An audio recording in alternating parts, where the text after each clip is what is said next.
भुंजान एवात्म कृतम विपाकम। कितना धैर्य होता है भोगने में, विचार कीजिए। आपने अड़ींग देखा है? अड़ींग, अड़ींग गिरिराज जी के पास में अड़ींग, तो मथुरा रोड, गिरिराज जी से मथुरा रोड पे जाते हैं तो अड़ींग आता है। अड़ींग में एक कमल कुंड है। उस कमल कुंड के पास एक संत रहते थे। गौड़ी इस परंपरा के संत थे, बड़े भजनानंदी संत थे। अत्यंत निष्काम भाव से अहर्निश भजन करते थे। वृद्ध थे। एक शिष्य उनकी सेवा में रहता था, क्योंकि शरीर बहुत वृद्ध था। और वो शिष्य भी ऐसा था, गुरुगत प्राण था, माने गुरु सेवा में प्राण समर्पित करके प्राणपण से लगा हुआ शिष्य था। निरंतर गुरु जी की सेवा करता, अहर्निश गुरु जी की सेवा करता। वृद्धावस्था वैसे ही थी और गुरु जी को एक भयंकर रोग हो गया, कंठमाल। ये पूरे गले में फोड़े, बड़े बड़े फोड़े निकलना। वो सब फोड़े बड़े हो गए, उनमें मवाद आ गया और भयंकर कष्ट, कंठमाल कहते हैं उस रोग को। और महात्मा ऐसे विचित्र कि उस भयंकर रोग में भी उनकी माला चलती रहती। शिष्य रोता गुरु जी की पीड़ा को देख करके, कहता गुरु जी आपकी दवाई। अरे बोले बच्चा ये प्रारब्ध है, अपने आप कट जाएगा, भोगने से कट जाएगा। एक दिन गुरु जी की पीड़ा सहन नहीं हुई, वो कमल कुंड के पास बैठ करके रो रहा था। तो ठाकुर जी को दया आ गई, सच्ची घटना है ब्रज की। ठाकुर जी को दया आ गई तो कृष्ण बलराम गैया चराते भय वहां से निकले, ग्वारिया के वेश में। ग्वारिया को भेष धरी गायन पे आवे। ग्वारिया के भेष में ठाकुर, अरे बाबा काहे को रो रहे? हमारे गुरु जी के ये हो गया, बीमारी हो गई बहुत, हम उनसे दुखी हैं इसलिए रो रहे हैं। गुरु जी तो कुछ नहीं, वो तो सह लेते हैं, पर हम नहीं सह पा रहे हैं, ऐसे सब पस चूरा है। कितनी पीड़ा होती होगी। तो ठाकुर जी बोले देख बाबा तेरो गुरु बड़ो हठी है, वो नेक मन में संकल्प कर ले ना तो स्वस्थ है जाएगा। अपने ठाकुर जी ते प्रार्थना कर ले तो स्वस्थ है जाओ, पर वो प्रार्थना ही नहीं करे, न स्वस्थ है वे को संकल्प करो तो वह बाई में वाय आनंद है, कहा कि हो जाए। बोले नहीं हमारे गुरु जी तो स्वस्थ होना चाहिए। बोले तो कोई बात नहीं, ले ये लूखरी ले जा। लूखरी माने जड़ी। तो एक जड़ी ले आए ठाकुर जी, कोई घास सी उखाड़ के ले आए। बोले इसको ऐसे ऐसे कमंडल में ऐसे ऐसे पीसना और उसका पानी रात को लगा देना, ठीक हो जाएंगे।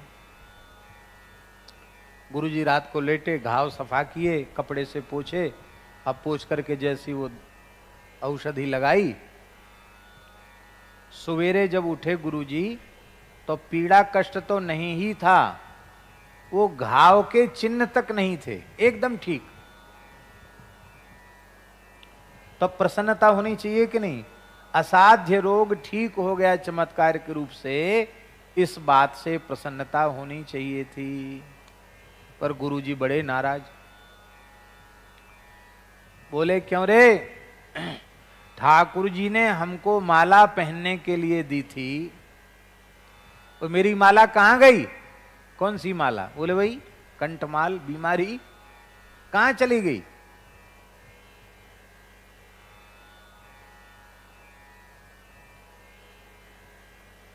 वो तो सिद्ध महात्मा थे, उन्होंने सब समझ लिया।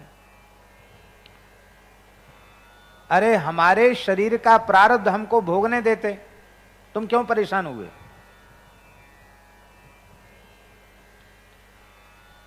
अब तुमने हमसे बिना पूछे अपनी इच्छा से काम को निकल जाओ सेवा से, अब तुम मत आना हमारे पास। बोला महाराज चाहे जितनी कठोर सजा दो, ये दंड मत दो। बोले एक ही शर्त है, हमारी माला वापस ला, नहीं तो जा यहां से, करिया मोह करे यहां से। अब बेचारा शिष्य आके फिर सरोवर बैठ के फिर रोने लग गया। हे भगवान, गुरुजी तो बहुत नाराज, अब क्या किया जाए। कहते खाएंगे पिएंगे नहीं, हमारी माला लाओ। तो ठाकुर जी फिर गैया चराते भये, चराने के लिए सवेरे सवेरे ठाकुर जी फिर निकले। अब देखो गुरु सेवा का फल, शाम को दर्शन हुआ ठाकुर जी का, कृष्ण बलदेव का, सवेरे दर्शन हुआ। बोले क्यों रे बाबा, अब काय को रो रहे हैं? बोले गुरु जी कहते हमारी माला चलेगी। अरे मैंने तो कल ही समझाई कि तेरो बाबा बड़ो हठी है, तेरो गुरु जी बड़ो हठी है, वो मानेगो नहीं, तो तुम्हारी क्या इच्छा है? बोले हम गुरु जी की सेवा नहीं छोड़ सकते। तो ठाकुर जी ने फिर एक जड़ी उखाड़ के दी। बोले ले जाओ, लगा देना, माला फिर से गले में आ जाएगी। शिष्य आया, बोले मारा माला लेके आऊं, फिर गले में लगाया, फिर माला हो गई। और ठाकुर जी ने जाते जाते कह दिया, ये ज्यादा दिन का प्रारब्ध नहीं है, महीना 2 महीना का है, ठीक हो जाएंगे, तेरे गुरु जी अपने आप ठीक हो जाएंगे। शिष्य आया तो शिष्य ने पूछा कि गुरुजी वो कौन थे जिन्होंने ऐसा चमत्कार दिखाया? बोले बेटा तुम चूक गए, वे साक्षात कृष्ण बलदेव थे। ये है भुंजान एवात्म कृतम विपाकम।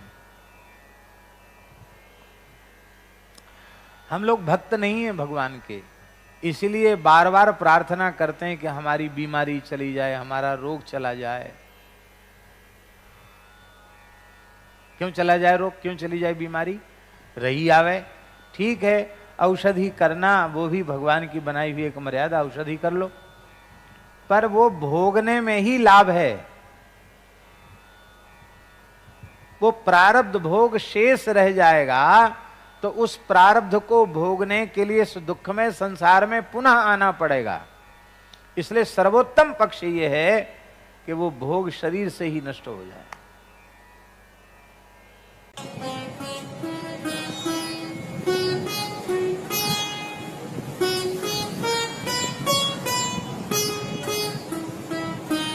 श्री सीताराम प्रतिदिन सत्संग एवं दर्शन के लिए श्री महाराज जी के ऑफिशियल चैनल को जरूर सब्सक्राइब करें।